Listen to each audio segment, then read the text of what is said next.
Aí, seu microfone. Bom dia. Bom dia, professora Ângela, professor Antônio Jorge. Bom dia, professor Baracá. Bom dia, Carlos Ruiz. Carlos Rosa Ruiz. Bom dia, queridos. Bom dia a todos. Professora, bom dia, Ângela. Bem, vamos dar início à nossa reunião de hoje. Nós temos o grande prazer de ouvir a professora Isabel Sorpreso, vai nos falar sobre planejamento reprodutivo na atenção primária à saúde. Professora Isabel, ela é doutora e livre-docente, é professora associada da disciplina de ginecologia e coordena a atenção primária em ginecologia. É uma docente que foi contratada especificamente numa vaga que veio no final da gestão da professora Sueli para atenção primária. E o nosso departamento foi contemplado com uma das vagas de docente para atenção primária. E eu me lembro que a Isabel tinha recém terminado o doutorado. A professora era minha orientadora naquela época, me orientando naquela época, e terminou a orientação dela com o professor José Maria, em virtude de eu ter saído do programa de pós-graduação da Escola Paulista de Medicina. Então, é um prazer muito grande, eu conheço a Isabel da época de residente no Hospital do Servidor Público Estadual, e ela tem um trabalho muito grande nessa área e vai mostrar agora a experiência dela do planejamento reprodutivo, o cuidado com as adolescentes na atenção primária, que é um momento muito importante. E isso, nós que somos aqui terceirizados, quaternários, é importante, não é, professora Alcione, conhecer esse trabalho que é desenvolvido aqui na atenção primária. Professora Isabel, por favor. Já está com o microfone? Bom dia a todos. Gostaria de agradecer o honroso convite, professor Dr. Edmundo Chada Baracá, pela indicação do meu nome de falar um tema tão importante na saúde da mulher, que é o planejamento reprodutivo na atenção primária.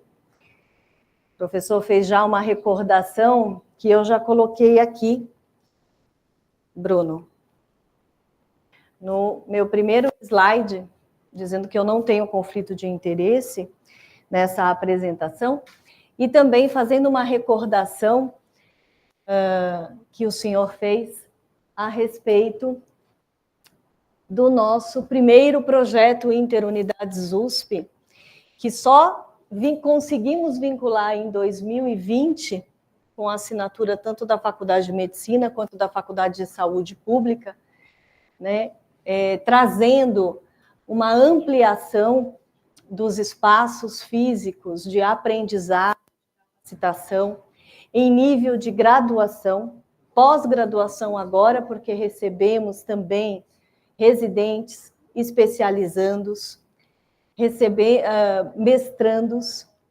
doutorado e em nível de pós-doutorado também. Então, agora, professor, são 12 anos de casa e, sem dúvida nenhuma, o meu agradecimento a todo esse projeto.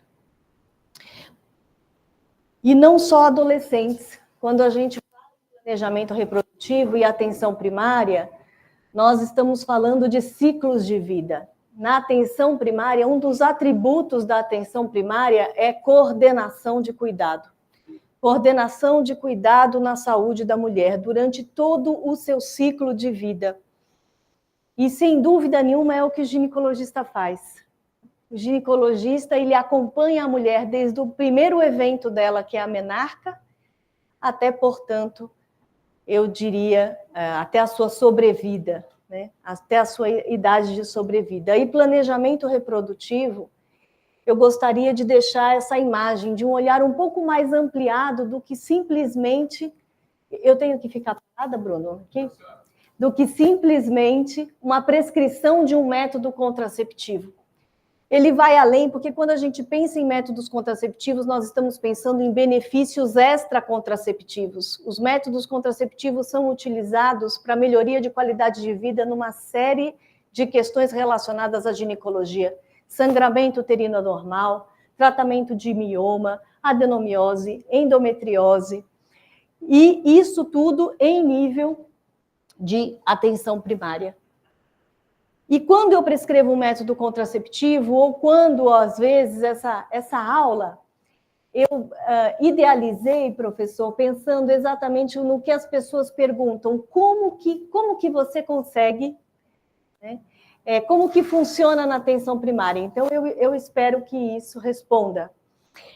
E quando eu penso em saúde pública, eu não tenho dúvida que esses métodos contraceptivos, ao longo dos anos, a literatura já provou que traz tanto benefícios, a redução de taxa de fecundidade está relacionada, portanto, a benefícios de índice de desenvolvimento humano.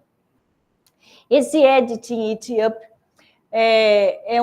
eu gosto desse Institut Guttmacher, que é um site que traz uma série de relatórios. E este relatório especificamente traz uma questão relacionada o que nós chamamos hoje em dia de anticoncepção não atendida. O que é esse conceito de anticoncepção não atendida? E eu tenho colocado isso, inclusive, professor, para os alunos na graduação. Isso tem que ser visto como uma hipótese sindrômica. Nós temos que pensar naquela mulher que está com anticoncepção não atendida. Ou seja, nós temos aqui neste relatório, trouxeram mais de 14 países em condições desenvolvidas e não desenvolvidas, e geralmente funciona o seguinte: existem aquelas no período reprodutivo que querem engravidar, então não é essas que nós vamos pensar da necessidade de anticoncepção, mas existem, portanto, geralmente 11% daquelas mulheres que não desejam engravidar e não estão utilizando absolutamente nada. Ou seja, sabe quando que a gente identifica essa mulher? Quando a gente vai fazer qualificação de fila de laqueadura, é que a gente liga para a paciente e a gente pergunta: o que você está utilizando de método contraceptivo? E ela fala: não, doutora, eu estou na fila. Mas aí eu falo: não, mas o que você está usando de método contraceptivo? Não, então, doutora, eu estou na fila. Então, é essa mulher. E no Brasil, como fica, portanto, essa anticoncepção não atendida? E olha que nós vamos ver, né, que nesses relatórios o Brasil saiu bem, inclusive num próximo slide do Lancet. Nós temos aí, olha só, 89% de anticoncepção não atendida. E essa anticoncepção, quando nós vamos olhar um pouquinho mais a fundo, olha aqui, nós ficamos com alguns métodos que são, sem dúvida nenhuma, importantes, como a pílula, como o preservativo, mas que, na maioria das vezes, dependem do usuário. Ou seja, para que sejam verdadeiramente efetivos, depende do seu uso correto. E olha só essa publicação do Lancet Global Health, do nosso colega Rodolfo, da Organização Mundial de Saúde, professor, que traz que o Brasil, olha lá, 80% de prevalência de uso de métodos contraceptivos modernos. O que são esses métodos contraceptivos modernos? Vamos lá olhar e esmiuçar de novo as pílulas. Preservativo entra nisso também. Injetáveis, mensais, trimestrais. E olha só, índice de iniquidade menor que 5%, estamos bem, né? Mas quando a gente vai olhar qual é a oferta, qual é a escolha dessas mulheres, e quando nós vemos 26% de métodos permanentes, eu penso, essa mulher está sem escolha. E quando a gente pensa em 2% de DIUs somente, ou seja, anticoncepção reversível de longa duração. Anticoncepção reversível de longa duração são métodos que não dependem do usuário, que são inseridos por profissionais capacitados e que duram e perduram um mínimo de 3 anos. 2%. Mas no Programa Nacional, no nosso último censo, Isabel, isso foi para 4%. Ai, ótimo, estão aqui, ó, igual Barbados. Excelente. Né? A cidade de São Paulo aumentou aí de 12% e foi para 20%, acredito que vai para 20%. Mas vamos lá. Isso faz com que essas mulheres entrem num âmbito que nós chamamos de risco de gravidez não planejada ou não intencional. Quando aquela mulher, portanto, não pretendia engravidar naquele momento ou não engravidou no momento oportuno. E o Brasil, o Nascer do Brasil, que agora já teve a sua segunda edição também, traz que a prevalência fica ao redor aí de 48, 55, não, Isabel, mas baixou para 44. Que bom! Sem dúvida nenhuma, excelente ao longo dos anos, né? Década de 60, antes dos métodos contraceptivos, isso era maior aí, bem maior que 80%, mas nós sabemos que existe uma nuance com relação à faixa etária e em algumas faixas etárias, e não só adolescente, é muito triste quando a gente pega uma mulher na perimenopausa 40 a mais que diz, doutora, este filho eu achei que fosse um mioma e esse filho aqui eu achei que fosse a minha menopausa. É triste. Isso são frases de anticoncepção não atendida. E esses slides foram gentilmente cedidos pela SOGIA, aqui o presidente professor José Maria e o professor Alcione, sempre que me fortalece e que eu tenho a oportunidade também de estar aí nos cursos da SOGIA, o professor José e o professor Alcione.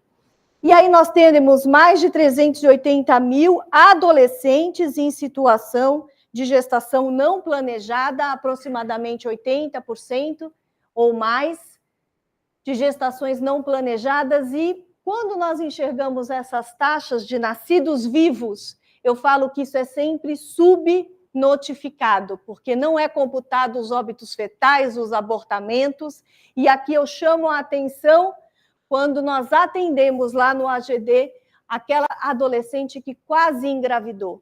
Gente, esse quase engravidou, ou aquela mulher, vamos pegar a mulher no período reprodutivo que abortou, anticoncepção não atendida, lembrem disso. E esse relatório aqui, professor Alcione, que eu apresentei lá no seu curso, da UNFPA de 2022, traz um outro alerta para o Brasil. Olha, nós já estamos na intergeracional, vivenciando intergeracionalmente a gestação não planejada na adolescência.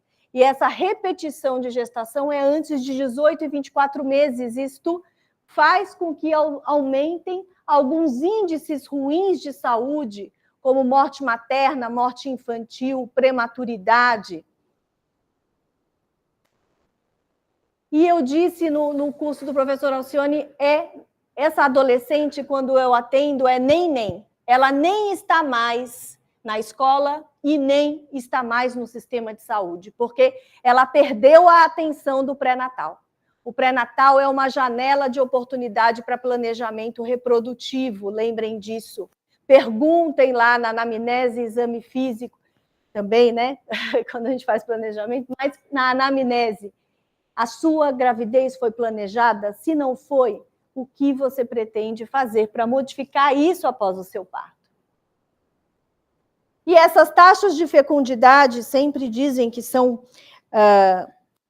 acima, as taxas de gestação na adolescência e norte e nordeste estão acima de 20%, acima do esperado no Brasil, de 14% a 19%. Nós temos um norte e nordeste na cidade de São Paulo. Nascidos vivos, hein? Aqui a gente não computa, volto a dizer, isso é subnotificado. E aí eu tive na Brasilândia, na cidade de Tiradentes, taxas altíssimas, e eu quero fazer somente um paralelo com o índice social e com a razão de mortalidade materna e infantil. Gente, são os mesmos locais. Altas taxas de fecundidade e de gestação não planejada são as mesmas altas taxas de razão de morte materna e de razão de mortalidade infantil. E aí essa mulher fica num ciclo, numa janela fechada. Eu digo que as portas estão fechadas quando essas mulheres estão com anticoncepção não atendida. E qual a importância, afinal de contas, para o nosso país do planejamento reprodutivo? Planejamento reprodutivo está, desde 2005, nas estratégias da Organização Mundial de Saúde para a redução de morte materna, morte infantil e aborto em situação de vulnerabilidade, de insegurança. É assim que se utiliza na literatura, abortamento em situações de insegurança. O planejamento reprodutivo está nos objetivos do milênio. Melhora a saúde materno-infantil, melhora a saúde infantil, reduz iniquidades, reduz desigualdades sociais, permite com que essas mulheres tenham autonomia financeira, educacional. E está relacionado aí, sem dúvida nenhuma, a redução de taxas de fecundidade, gestação não planejada, aumenta o intervalo entre os partos. E qual o custo disso? E aqui eu peguei o artigo do professor Barramontes, que traz o custo da gestação não planejada para o nosso Sistema Único de Saúde. E aqui eu fui olhar lá no método, eles colocaram o dólar, professor, a 2,2.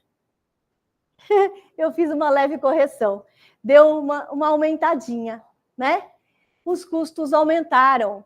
E com o que os custos aumentam? Em 80%, exatamente isso. A mulher não planeja a sua gravidez, consequentemente, ela tem um menor número de consultas no pré-natal, consequentemente, ela faz uma detecção tardia de sífilis, faz uma detecção tardia de HIV, inicia o seu pré-natal após 12 semanas.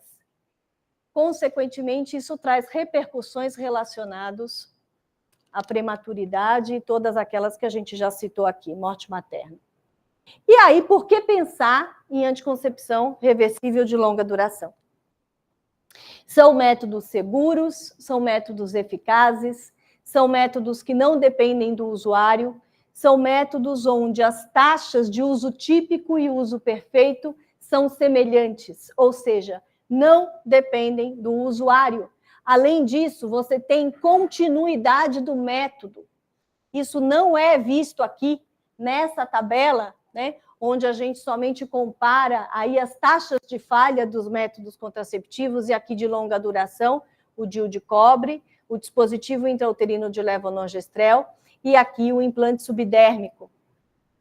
A continuidade, quando se prescreve um método contraceptivo, 1 ano depois, essa mulher está usando o mesmo método contraceptivo, qual é a vantagem do LARC? A vantagem do LARC é que essa mulher, quando ela tem um efeito adverso, ela tem que procurar o sistema de saúde. Quando ela está usando uma pílula e ela achou que ela teve uma dor de cabeça aquele mês, ela para a pílula antes de procurar o profissional de saúde. Isso fideliza.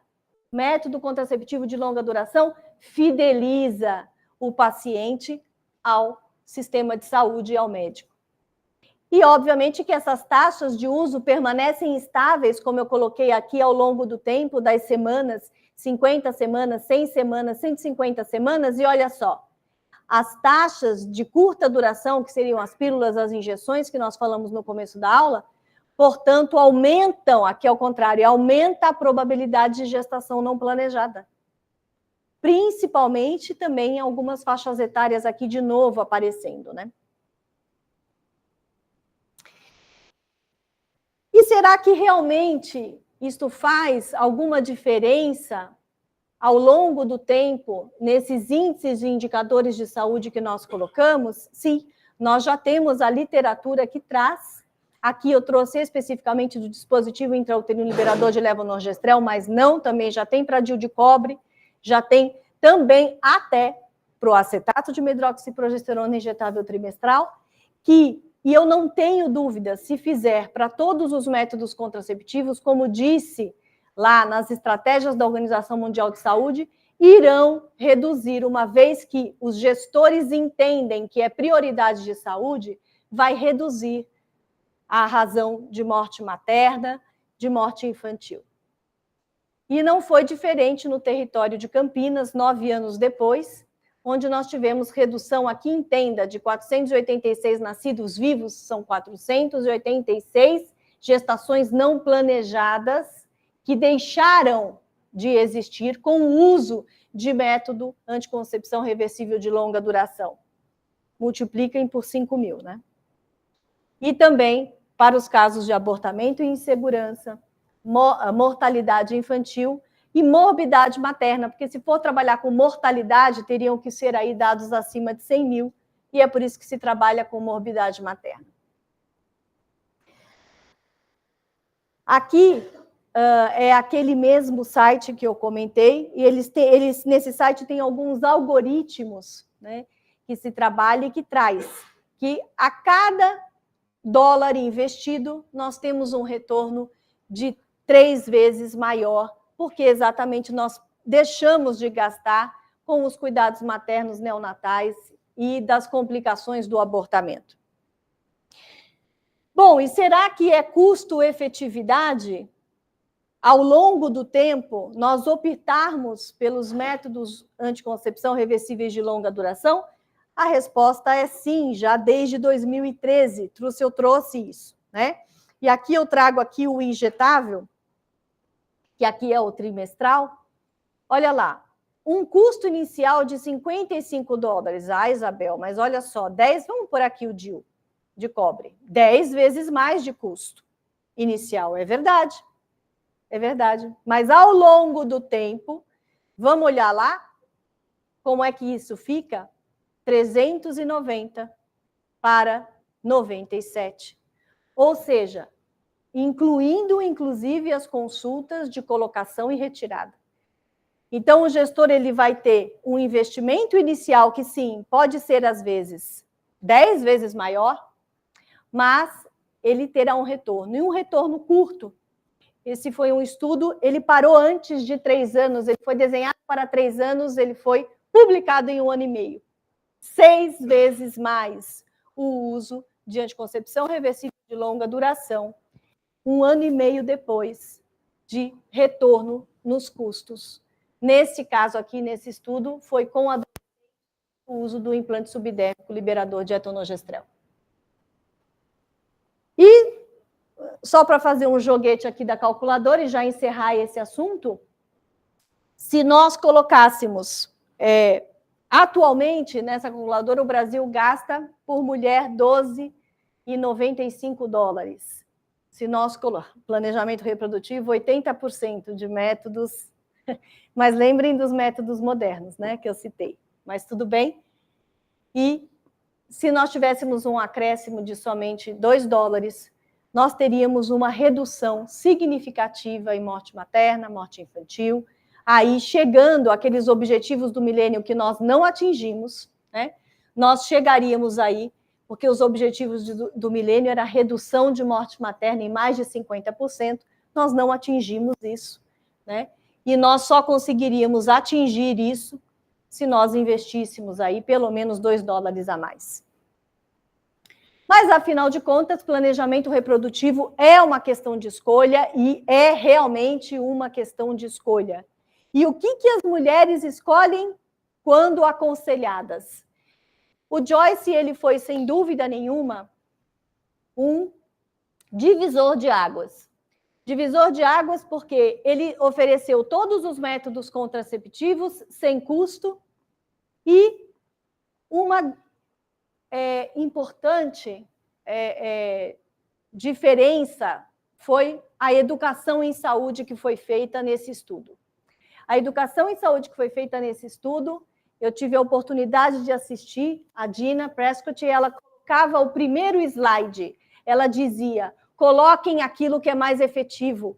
Geralmente, nos grupos de orientação de métodos contraceptivos, as enfermeiras sempre começam lá. o preservativo, ou o médico começa a falar do preservativo, da pílula, da injeção. Quando chega nos métodos mais eficazes, mais seguros, que são o DIU, as pacientes já está todo mundo dormindo, né? Então, ela modificou isso. Ela modificou. O primeiro slide que ela colocava é: se você está aqui, é porque você está com anticoncepção não atendida e porque provavelmente você não quer mais engravidar ou não pretende engravidar nos próximos 2 anos.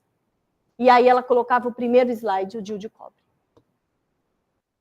E o que as mulheres, portanto, elas escolhem após realizada uma educação em saúde, tá?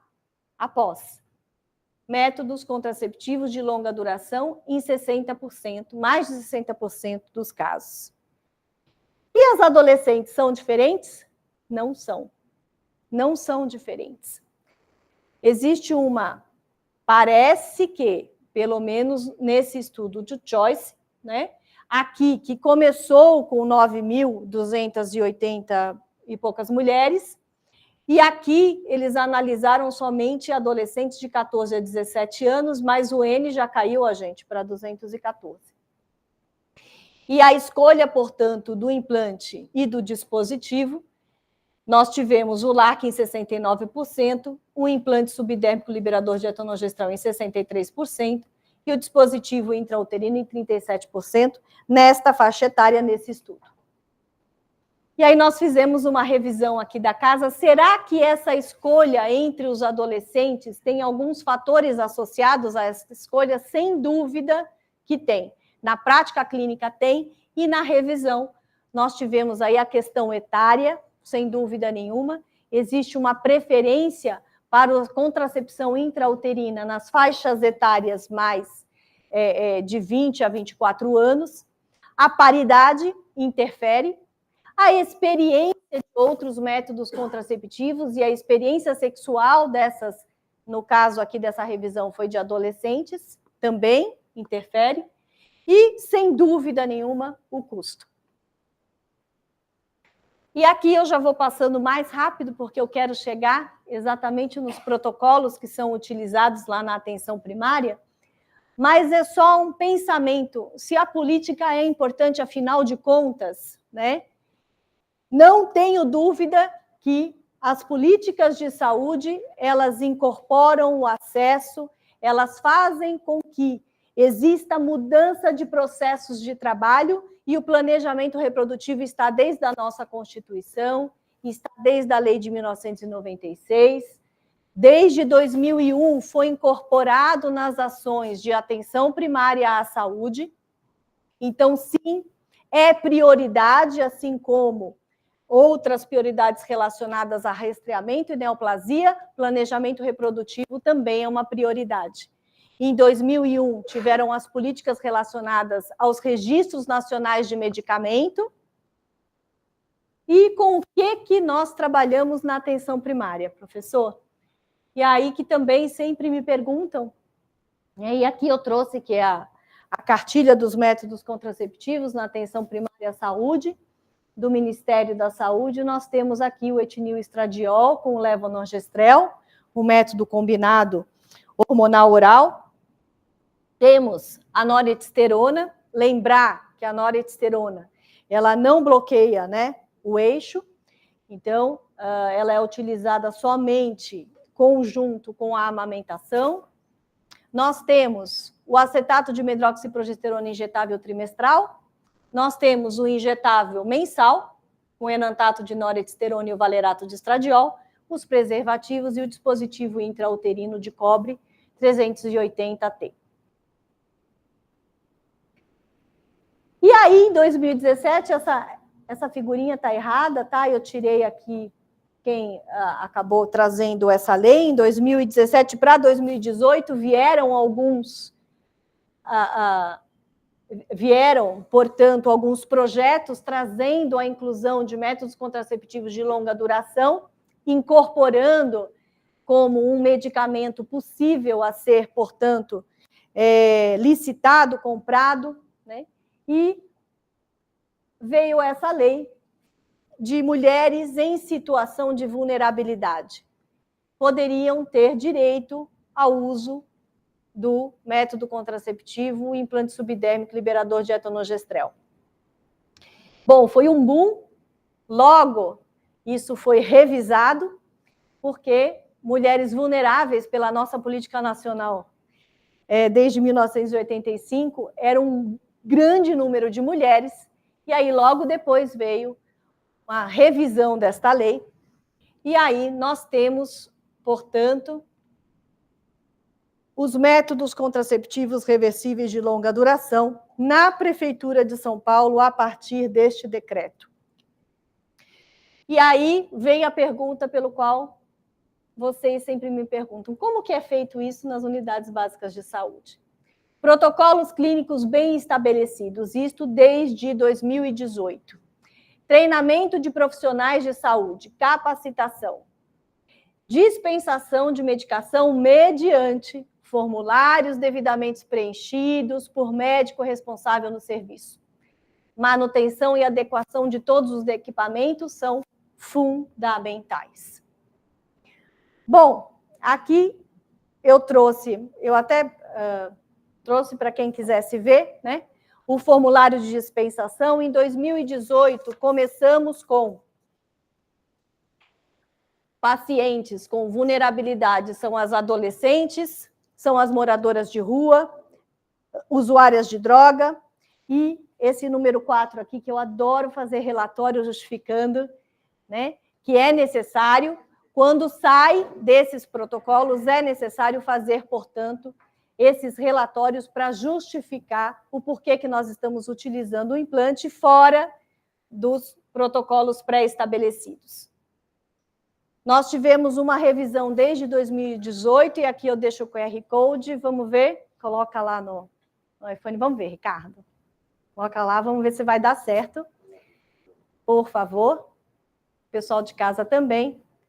O protocolo do implante subdérmico, legal, liberador de etonogestrel, na rede para atendimento ambulatorial. Agora, doutora Sônia, foi a última revisão que foi feita e que inclui também as pacientes em uso de talidomida, e eu tenho orgulho de dizer que foi, né, o nosso primeiro, eu acho que foi o primeiro, tenho certeza, do PubMed, que relacionou o implante subdérmico ao uso de talidomida em mulheres, portanto, com gestação não planejada, pensando principalmente na teratogenicidade do medicamento. Mas, enfim, a partir do momento que isso é incorporado, também foi incorporado o protocolo do dispositivo intrauterino liberador de levonorgestrel. Como assim, Isabel? Desde 2018 também foi incorporado. Para quê? Para sangramento uterino anormal. E aí começou, gente, com mioma. Até 300 centímetros cúbicos, Messina, aquele lá que a gente fala no curso, né? Para aquelas mulheres que não têm deformidade intrauterina. Ah, ok. Começou assim, ampliou, já ampliou. Vai ter o QR Code também. Começamos com sangramento uterino anormal, agora causa estrutural, não estrutural, e estamos também com anticoncepção. Para quem? Bom, começou-se pequeno, começou com anemia falciforme, agora, nesse último, todas as síndromes anêmicas, todas. Anemia ferropriva entra também, né? Após cirurgia bariátrica, entrou também agora obesidade.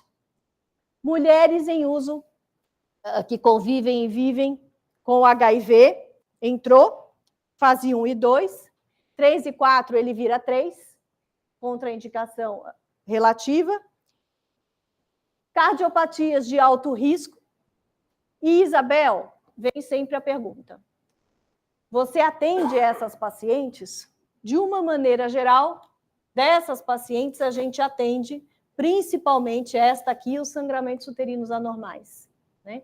Essas pacientes cardiopatas, bom, o ideal, né, é que nós tenhamos aí o acompanhamento, né, num nível de maior complexidade de saúde. aqui os formulários, aqui novamente a última revisão da nota técnica em outubro. E aí, se vocês forem lá no finalzinho dessa nota técnica, lá no final, vai, corre, provavelmente vai vir, está ainda em fase de,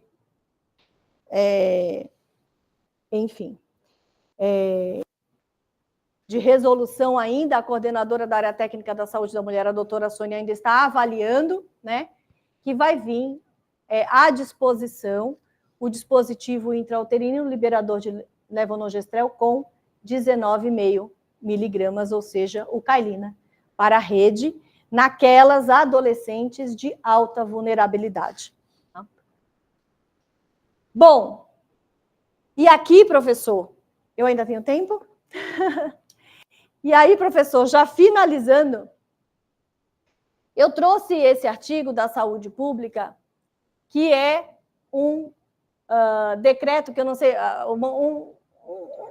que veio falar a respeito da questão que eu não sei se vocês ouviram falar, epidêmico no Ministério da Saúde, e que foi revogada, portanto, né, há mais ou menos uns 2, 3 anos atrás, e esse artigo vinha da saúde pública dizendo que o aconselhamento reprodutivo agora virou coerção de método contraceptivo.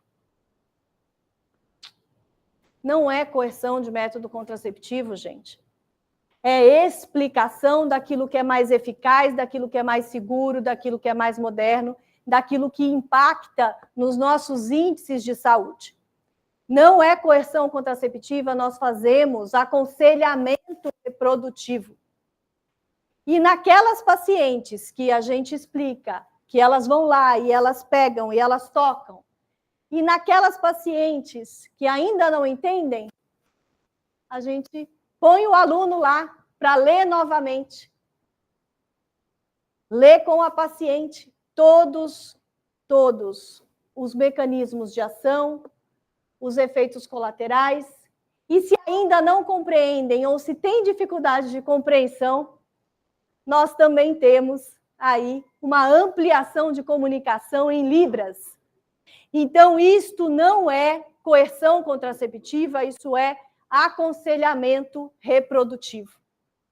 E quando a gente faz aconselhamento reprodutivo, e aqui também é a figurinha aqui, eu pus figura do autor, porque eu até estava comentando ontem com o Edson, essa publicação do Gaiter, da década de 90, só que é estanque, é um embaixo do outro, professor, ou seja, a gente acolhe, a gente pergunta por que ela veio, a gente informa, a gente ajuda, a gente explica e a gente marca o retorno. E aí acaba? Não, isso volta de novo. Isso é um ciclo, porque essa mulher, na atenção primária, ela volta lá de novo. Ela volta com dúvidas sobre a mudança do padrão menstrual dela. Ela volta com dúvidas a respeito do método contraceptivo que ela está usando. Então, é um ciclo. É um ciclo e nosso atendimento tem porta aberta para método contraceptivo. Sempre seguindo os critérios de elegibilidade da Organização Mundial de Saúde, e aqui também eu deixo, né, a lembrança que às vezes a gente usa os critérios de elegibilidade dos Estados Unidos. Se do CDC, eu também gosto muito. E quando que a gente começa a utilizar esses métodos contraceptivos? Eu brinco que é barba, cabelo e bigode. É na hora. Vamos fazer tudo. Ideal que seja feito assim. Óbvio que a gente tem os critérios. Alguns chamam de Quick Start e tem o do CDC, que é o do Same-Day Start. Ou seja, quando começar um método contraceptivo qualquer, naquele momento. Aquele momento é o momento ideal, é aquele momento que você está com a paciente. Exclua a gravidez. Anamnese e exame físico é um instrumento fundamental de identificação de risco. Anamnese e exame clínico é um instrumento fundamental dentro do planejamento reprodutivo. Nós temos também o teste urinário, sem dúvida nenhuma, para a exclusão da gravidez, mas perguntar a data da última menstruação, se ela teve uma relação sexual desprotegida ou não, nos últimos 3 dias, lembrar da pílula de emergência, dar a pílula de emergência, mandar o paciente voltar em 7 dias, com testes de beta, HCG, né? Então, são estruturações que nós fomos fazendo ao longo do tempo e que também estamos utilizando aqui no Hospital das Clínicas. Exclusão de moléstia inflamatória pélvica, cervicite, lesões de colo não diagnosticada, nós seguimos todas as contraindicações, sem dúvida nenhuma, que contraindicam todos os métodos de inserção intrauterina e alguns aqui também do implante subdérmico. Mas, Isabel, e aí? Faz tudo isso e dispensa mesmo a medicação? Então, gente, dispensa. Vai lá, entrega o formulário, a paciente desce, vai na farmácia, obviamente nas unidades básicas de saúde que tem farmácia, também tem isso, algumas unidades básicas de saúde não tem, então aí tem que haver um referenciamento, obviamente, não são todas, não precisa ir longe, o nosso Centro de Saúde Escola Butantan não tem mais a farmácia vinculado, a paciente tem que ir, portanto, inserir em outro local. Aqui eu coloquei o implante liberador de etonogestrel, mas também ocorre com o dispositivo intrauterino de cobre e com o dispositivo intrauterino liberador de etonogestrel. E aqui, professor, eu deixo que planejamento reprodutivo é uma janela de oportunidade para as mulheres. É, sem dúvida nenhuma, uma mudança de paradigma. Nós não fazemos nada sozinhos, né? Tenho orgulho de fazer parte do planejamento reprodutivo aqui do HC, da atenção primária à saúde, coordenação da atenção primária. Temos pessoas que trabalham nas unidades básicas de saúde, agora também começando telemedicina, e aqui, infelizmente, eu não pude trazer a foto, a Paula Matico, do Centro de Saúde Escola Butantan, e a nossa mais nova aquisição, porque a Flavinha aqui já está provavelmente OP mais 3, e a Aline Evangelista, a doutora Aline Evangelista, que também foi a nossa mais nova aquisição. Nada disso nós fazemos sem o apoio. Então, chefe, professor Dr. José Maria Soares Júnior e o professor Dr. Edmundo Chada Baracá, meu muito obrigada pela oportunidade de estar aqui hoje.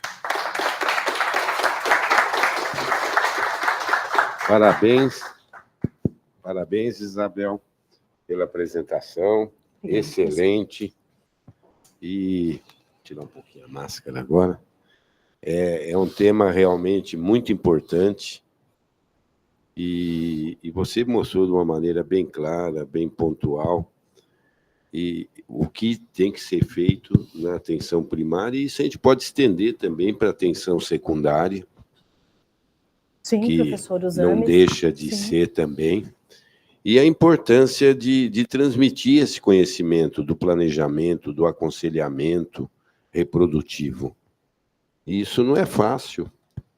Eu quero só lembrar aqui que nós já tivemos na Secretaria de Saúde duas professoras do departamento coordenando a área da saúde da mulher.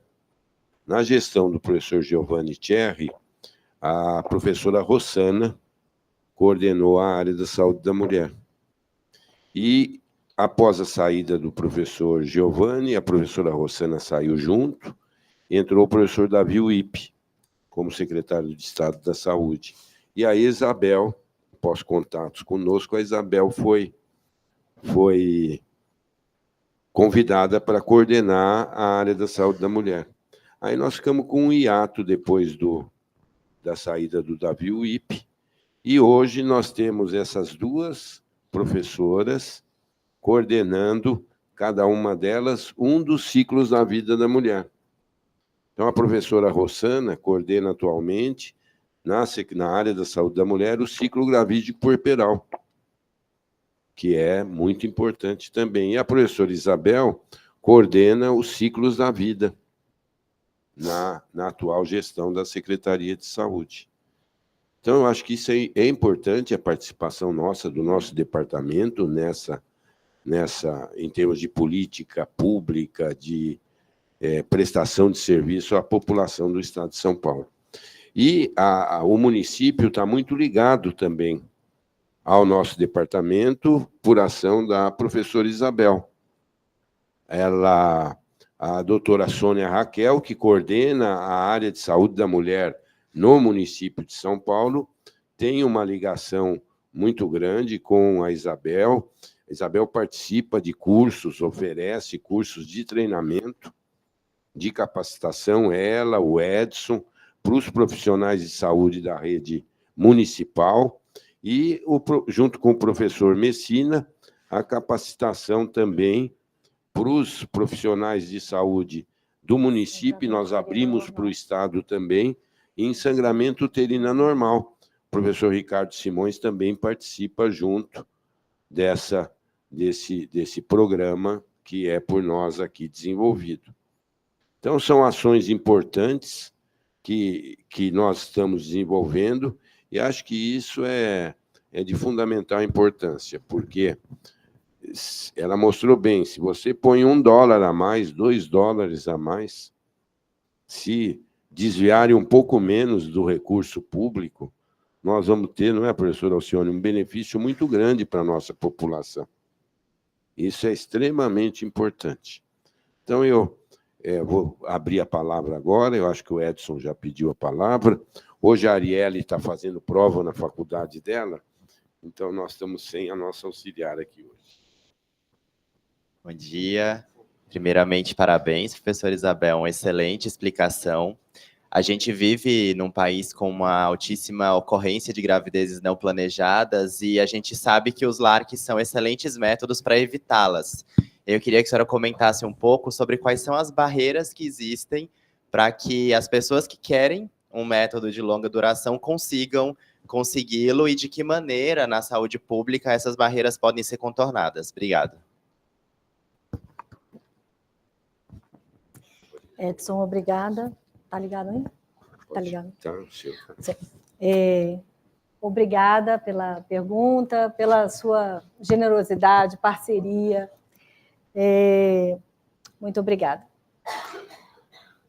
Bom, o acesso, apesar de ser universal, né, nós temos aí algumas iniquidades. Então, o custo é, sem dúvida nenhuma, um empecilho.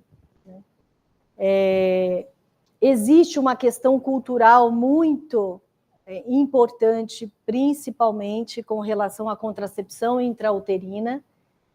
Não parece, mas ainda existe um mito com relação à falta de segurança ou à ineficácia do método, né? Então, isso ainda é muito prevalente. O estudo Tanco traz exatamente o custo e traz uma questão interessante que diz que mesmo aquelas pacientes que estão em uso de métodos modernos, né, gostariam de ouvir e saber um pouco mais sobre métodos contraceptivos. Então, educação em saúde ainda é uma questão relacionada à barreira. Eu colocaria essas 3 principais coisas. Muito bom. Dani, por favor. Queria parabenizar a professora Isabel não só pela aula, mas pela dedicação dela a esse tema há tantos anos. Essa aula é muito interessante porque ela traz não só dados da literatura mundial, mas dados brasileiros e realizados aí por grupos bastante importantes. Eu queria discutir 2 temas. Um é o momento do parto dessa gestante adolescente. Por que ela não pode sair, não tem um programa específico para ela sair do hospital ou com um DIU ou com um implante? Porque uma vez, acho que a senhora e a professora Albertina já mostraram que é muito comum uma nova gestação dentro de um período curto. Então, por que não limita? Ela teve um filho na adolescência, mas por que ela não vai ter só um filho na adolescência? Por que ela vai ter outros filhos na adolescência? E o segundo ponto é a autonomia do adolescente para decidir.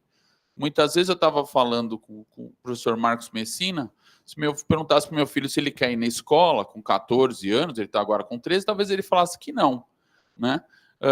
O quanto ele é capaz de decidir em relação ao risco que ele corre, porque os adolescentes tomam riscos que não deveriam correr. Então, por exemplo, ele fala que vai usar uma pílula. O quanto você confia nisso? Quantas vezes ele esquece? Ele consome álcool, pode diminuir o efeito da pílula.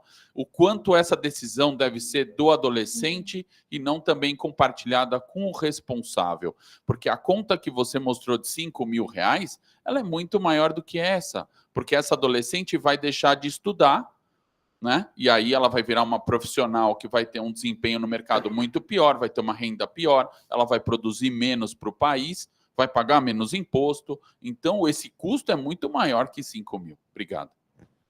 Obrigado, Dani. Isabel. Dani Eisenberg, obrigada. Vamos lá. Com relação não só à adolescência no pós-parto, tá?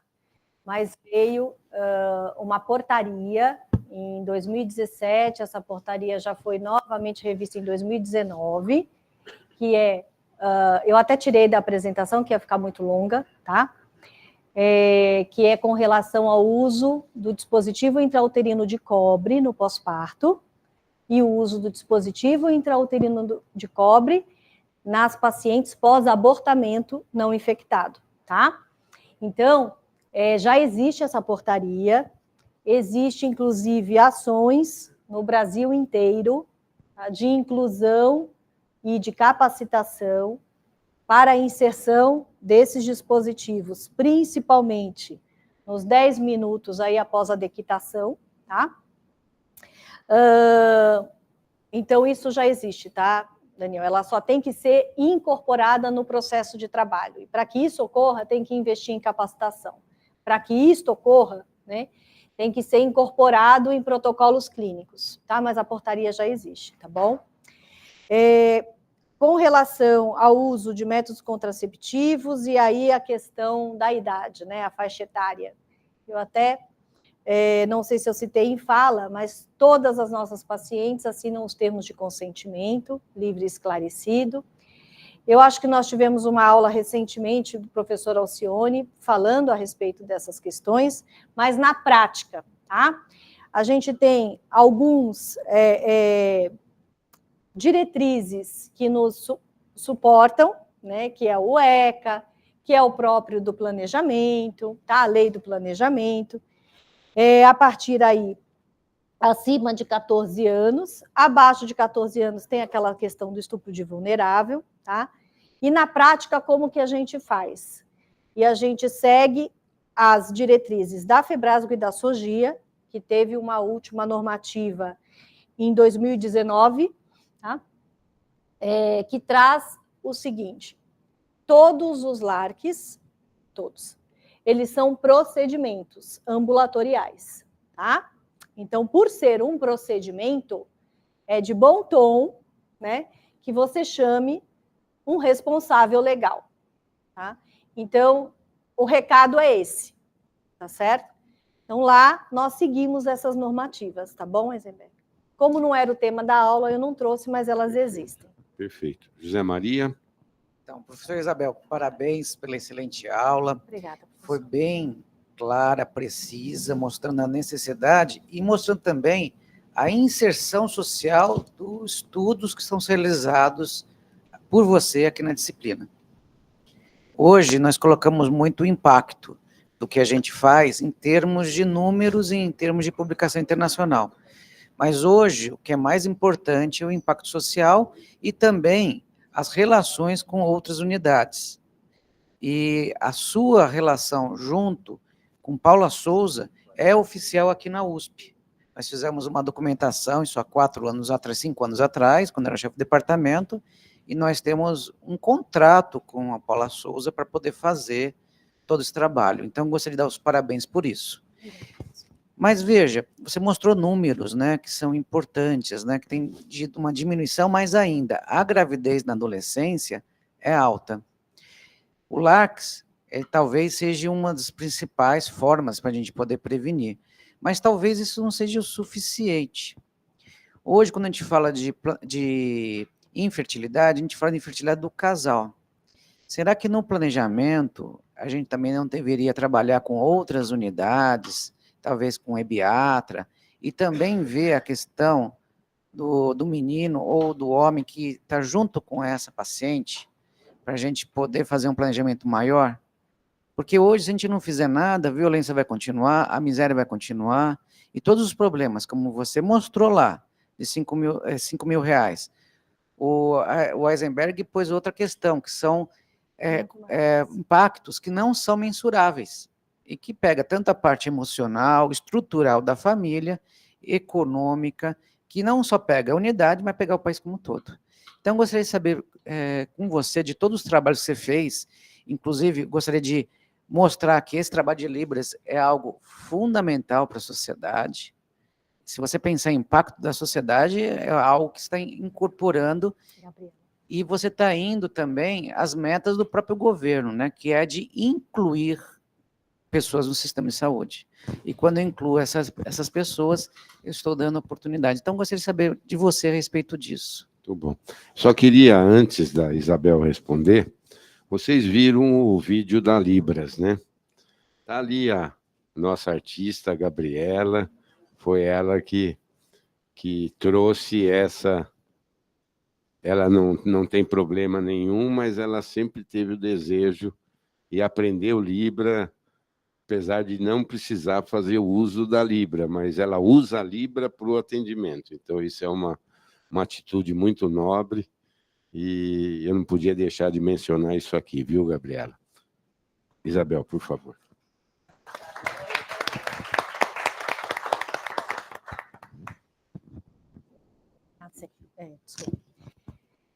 Professor, obrigada sempre do seu apoio e obrigada da pergunta. Na verdade, com relação à coparticipação do adolescente, do parceiro, porque a adolescência também, mas eu gosto de falar porque a gente trabalha com ciclo de vida, né, na atenção primária.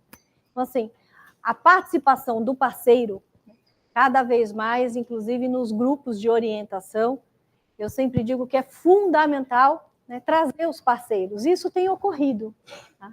As adolescentes trazem os namorados, as mulheres, elas vêm no pós-parto, né, o marido fica segurando e elas sentam ali. É bacana essa mudança. Eu posso dizer que eu assisti essa mudança social, eu acho que existe já. Mas uma coisa que a gente costuma dizer muito nos grupos de orientação, e eu falo para os... Se na hora ali, né, não deu, de alguma maneira, falhou alguma coisa, pergunte para a sua parceira o que ela usa, né? Seja proativo neste momento, né? E busque com ela uma alternativa como a pílula de emergência. Então, eu sempre falo isso para os meninos, né? Que é meninos, para os homens, né? Também que participam. Isso eu acho importante, tá, professor? Incluir, sem dúvida nenhuma, o senhor colocou uma coisa muito importante, que é incluir a saúde do homem junto com a saúde reprodutiva, né? E aí, sim, professor, é fundamental essa ampliação de equipe multiprofissional. Então, esses folderzinhos que eu nem passei, né, porque estavam tão pequenininhos, mas os folderzinhos que nós fizemos, professor, foi aí também com a escola de enfermagem aqui da USP. Então, não é só a Faculdade de Saúde Pública, a escola de enfermagem também participa, né? E, portanto, esse apoio multiprofissional também, professor, é fundamental. Professor Carlos Ruiz, abrindo o seu microfone. Bom dia novamente a todos, bom dia, professor. Espera um pouquinho só, está sem som aqui para nós. Pode falar, Carlos, para a gente ver? Está me ouvindo agora? Estamos. Fala mais próximo do microfone, para que possamos ouvir bem. Então, assim, Isabel, maravilhosa a sua exposição, né? Água, professor. Maravilhosa a sua exposição.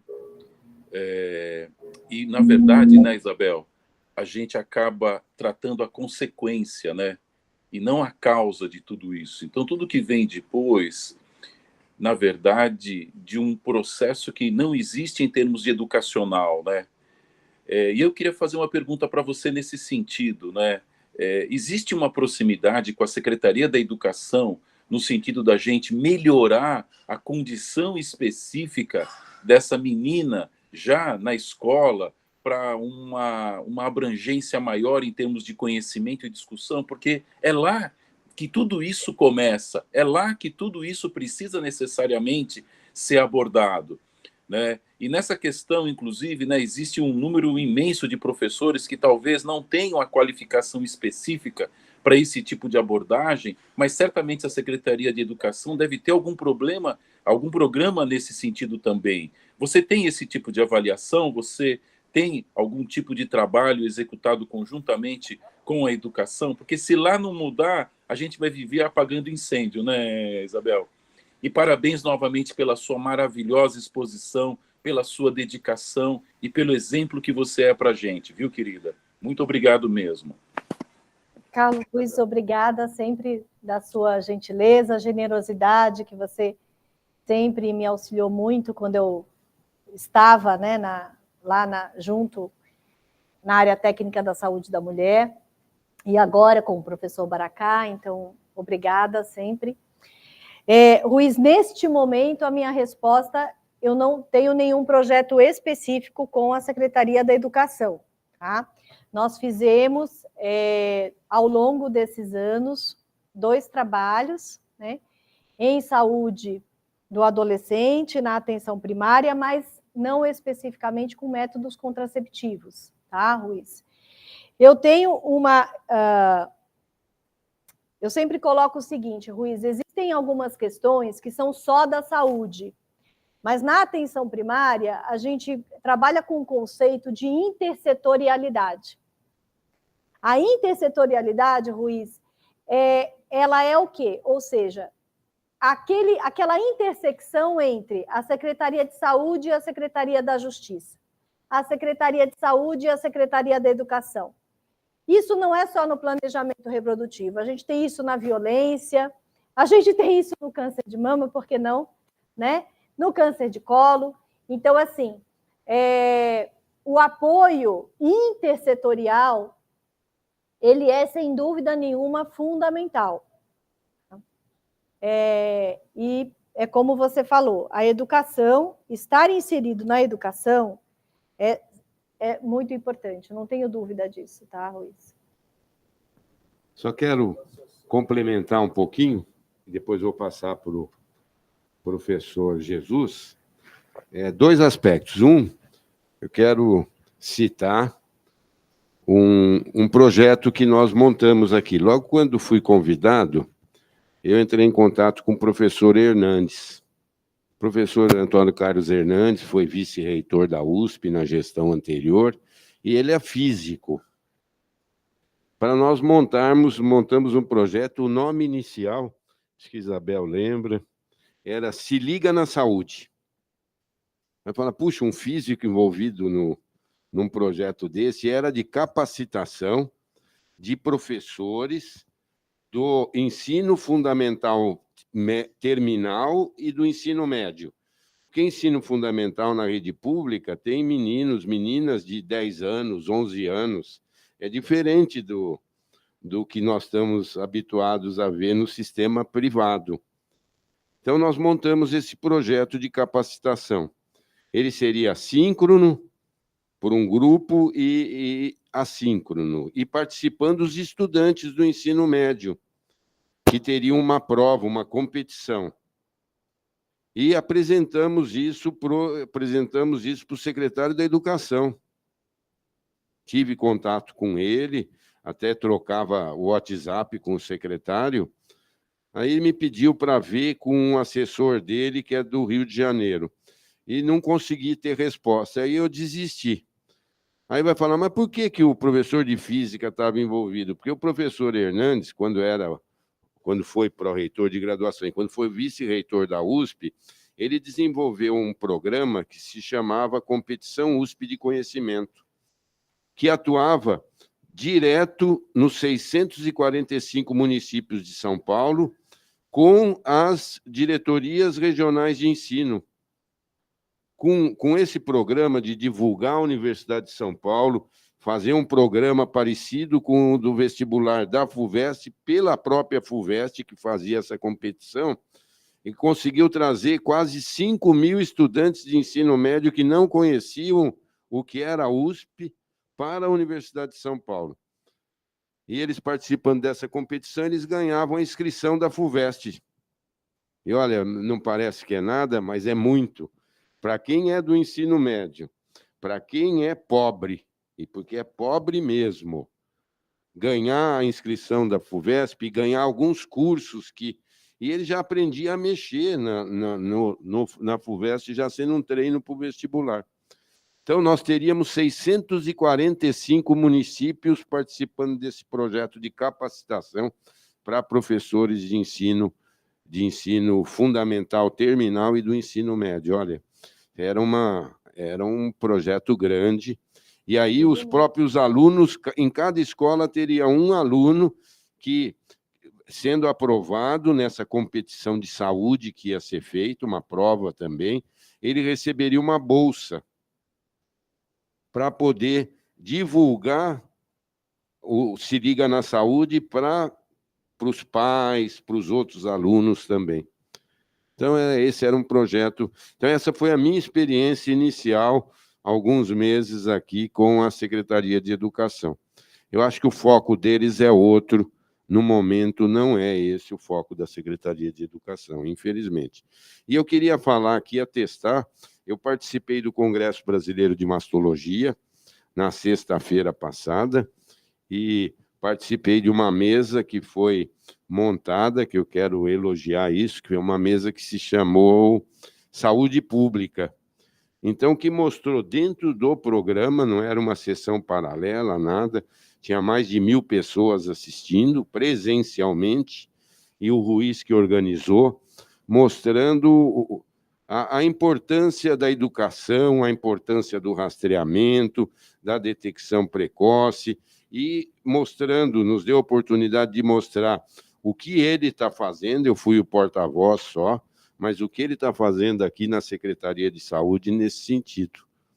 Então, eu queria dar esse testemunho aqui, e é uma ação importante que poderia estar em todos os congressos, mas não como sessão paralela, como um tema oficial, seja nos congressos de infância, na área de infância e adolescência, na SBRH, na própria SOGESP, na própria FEBRASGO, colocar temas desse tipo. Último a falar, então, professor Nilson não está aqui, professor Nilson está em Paris, no Congresso Mundial da FIGO, então o nosso professor Jesus, que pediu a palavra, encerra a reunião também, professor Jesus, por favor. Parabéns, Isabel, pela apresentação. Eu tenho uma pergunta pontual. Como funciona a fila da laqueadura que você citou na sua apresentação e qual a participação do nosso departamento nessa fila? Tá bom. Vamos lá.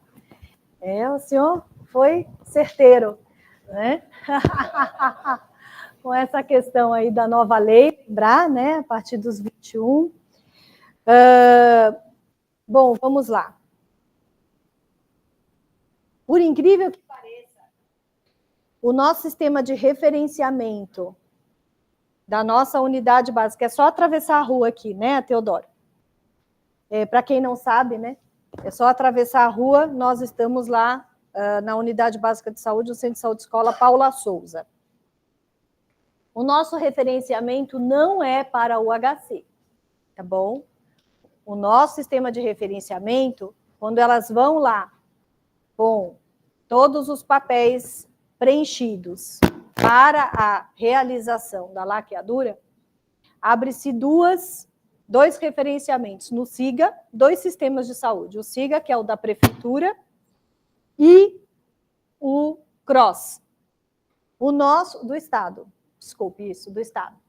E aí, o nosso referenciamento é o Mário Dene.